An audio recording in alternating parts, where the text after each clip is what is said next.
Estimado casal festeiro, meus irmãos e minhas irmãs em Cristo Jesus, como é bom revê-los na casa de Deus, perseverantes na oração. Que Deus, na sua infinita bondade e amor, por intercessão de São Sebastião, vos abençoe e vos guarde. Também vos proteja nesta caminhada, robustecendo os vossos corações na verdadeira alegria dos filhos de Deus. Nós estamos, irmãos e irmãs, celebrando hoje também a memória de Santa Inês, Marte, uma jovenzinha que desde muito cedo consagrou todo o seu ser a Cristo e por ele se entregou de corpo e de alma. A exemplo também de São Sebastião, Santa Inês nos dá realmente esperança nesse caminho que leva para o céu. Depois de passarmos por tantas dificuldades, depois de sermos tentados, ou talvez até mesmo por orgulho, soberba e ignorância da nossa parte, termos tomado decisões equivocadas, erradas, Deus usa de misericórdia, nos dando o tempo de convenção, o tempo de mudança, de deixarmos para trás aquilo que não leva a lugar nenhum. Pois bem, meus irmãos e minhas irmãs, vamos primeiramente falar sobre as leituras que nós acabamos de proclamar e depois, num segundo momento, falaremos sobre a vida, de Santa Inês. A primeira leitura da carta aos Hebreus nos fala sobre algo que realmente é necessário na nossa vida, na nossa caminhada. Nós precisamos da graça de Deus. Nós precisamos, como filhos amados, filhos livres, tomarmos decisões que sejam mais assertivas, que sejam mais de acordo também com o projeto de Deus. E quando nós colocamos então a nossa vida nas mãos de Deus, nós temos essa certeza de que Ele nos conduzirá a uma alegria plena. Isso é verdade, meus irmãos e minhas irmãs. Portanto, quando nós dizemos que a igreja nos conduz por um caminho de esperança, significa que pela fé nós já recebemos aquela graça. Agora precisamos também corroborar com esta graça, ou seja, fazer também a nossa parte, deixar Deus agir em nós, e isso na nossa vida, no nosso cotidiano, nos nossos afazeres. Deus vai nos modelando, Deus vai nos moldando, não só no nosso coração, nas nossas intenções, mas também nas nossas boas obras, porque o Senhor é favorável, e como diz a leitura, Deus é justo, Deus é amoroso, e recompensa a cada um segundo as suas obras. O próprio Senhor Jesus Cristo, que nos salvou, que nos redimiu, derramando o seu sangue, entregando-se totalmente por nós, pela nossa vida, Ele vai dizer que um copo com água dada a quem precisa, não ficará sem a sua recompensa. Algo tão pequeno, algo tão simples, não é? Mas se nós olharmos também para o nosso empenho, para o nosso esforço, para a nossa entrega a Cristo, para a nossa resposta de amor a esse Senhor do céu e da terra, quantas promessas o Senhor então faz a nós, as recompensas dos céus. Depois de termos feito uma boa e bela caminhada, depois de termos vivido a alegria do seu amor na caridade para com o próximo, depois de termos suportado tantas dificuldades na fé, sabendo que Ele promete para nós uns céus, irmãos e irmãs, pode ter certeza disso, já alcançamos esta promessa. É claro que nós precisamos sempre e a cada dia dar uma resposta, mas isso significa o quê? Que o Senhor está usando de misericórdia para conosco. A cada dia é um presente para nós. O Santo Evangelho, Jesus aqui mais uma vez é questionado pelos fariseus, porque como ontem, quem participou da liturgia, viu, né, Jesus ali, depois de ter feito um milagre, né, sendo questionado, agora mais uma vez, e aí Jesus aproveita para dar uma lição não só aos fariseus, mas a todos nós. Sempre é um aprendizado.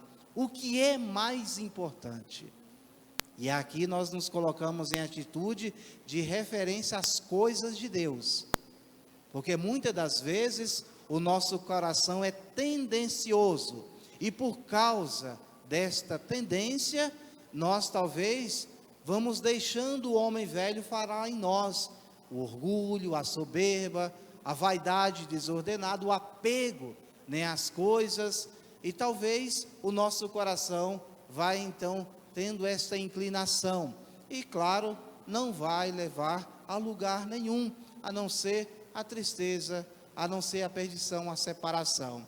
No entanto, quando Jesus fala aqui que realmente o mais importante é o homem, então ele está dizendo que, olha, todas as coisas foram criadas para servir o homem.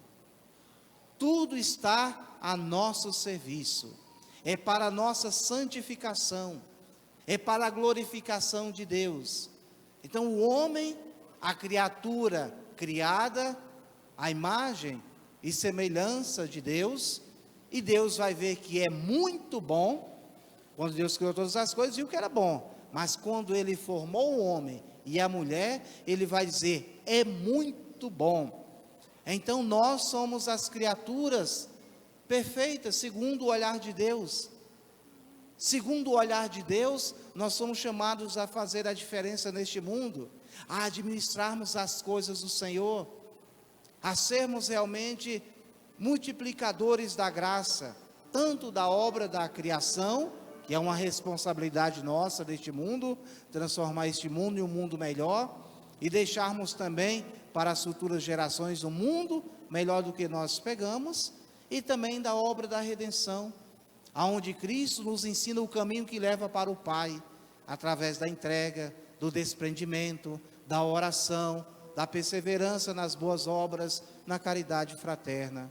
Portanto, nós hoje somos chamados a olhar então para as coisas que Deus criou e principalmente para nós, e termos também esta condição de resposta melhor. Talvez precisamos mudar alguma coisa, talvez precisamos mudar esse conceito, né, de que Deus nos chama a cada dia a sermos pessoas melhores, no sábado, no domingo, na segunda, todos os santos dias que Deus nos permitir. Bom, e para que nós possamos então ter uma imagem clara do que significa ser testemunha de Cristo nessa vida, fazendo com que o mundo seja um mundo melhor, vamos agora, nesse segundo momento, fazer aqui realmente um momento com Santa Inês.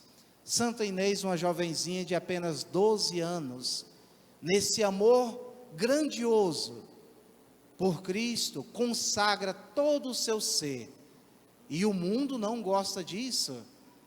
Ela, franzina, de rara beleza, então os olhares do mundo se voltaram para ela, não para reverenciá-la, mas para tirar proveito. Então, os apegos, as paixões desordenadas, e claro, dos poderosos. Ela também era de uma família nobre, de uma família rica, mas o seu coração pertencia ao Senhor.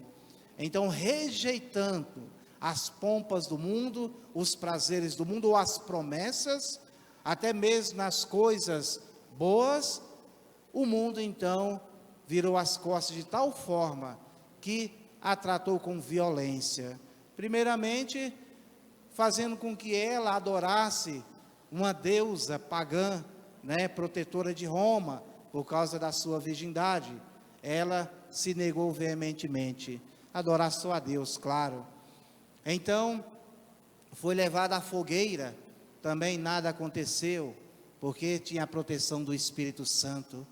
Foi levada a um prostíbulo, mas com a presença, com a luz do divino amor, nenhum homem foi capaz de tocá-la.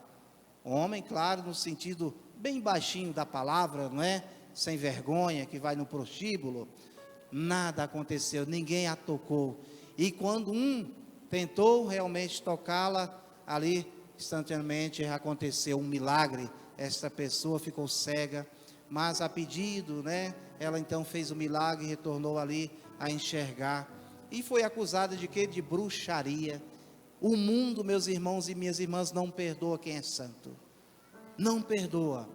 E se nós olharmos para a igreja de Roma, nos primeiros 3, 4 séculos, né?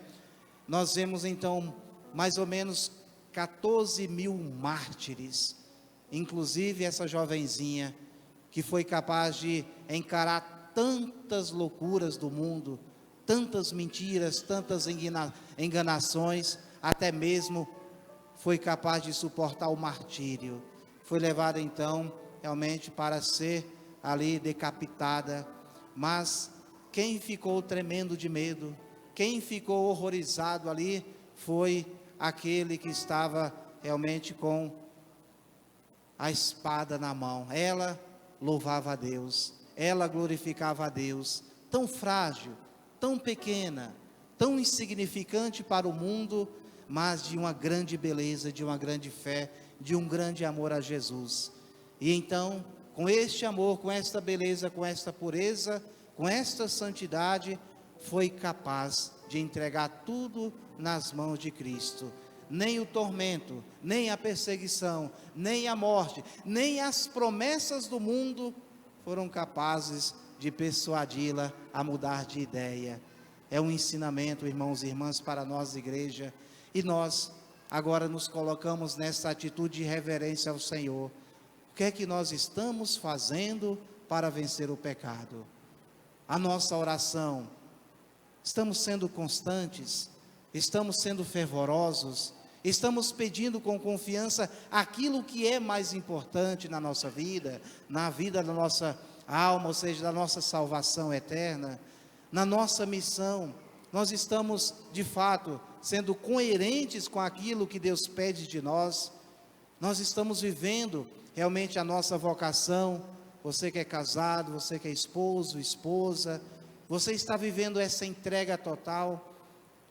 Nós, como igreja, comunidade de fé, estamos nos doando totalmente, de corpo, de alma, de espírito, no nosso trabalho, na nossa oração, na nossa participação. Então temos que aprender com Santa Inês. E quantas coisas precisam ser mudadas em nós, quantas coisas.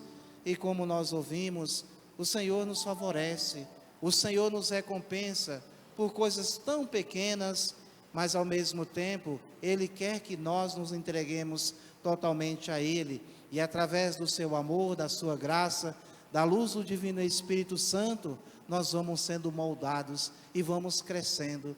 Mas importante, irmãos e irmãs, é sabermos que a nossa vida, aos olhos de Deus, é importante.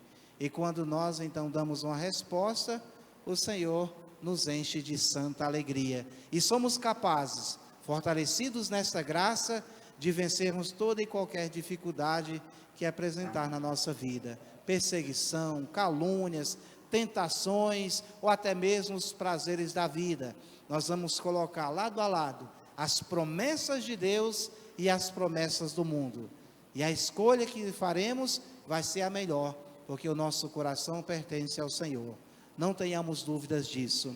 Que Santa Inês, São Sebastião, nos ajude a vivermos então esta alegria da presença de Deus e sermos testemunhas vivas do Cristo ressuscitado, que venceu a morte, venceu o pecado, venceu o mundo, para dizer: os céus é logo ali.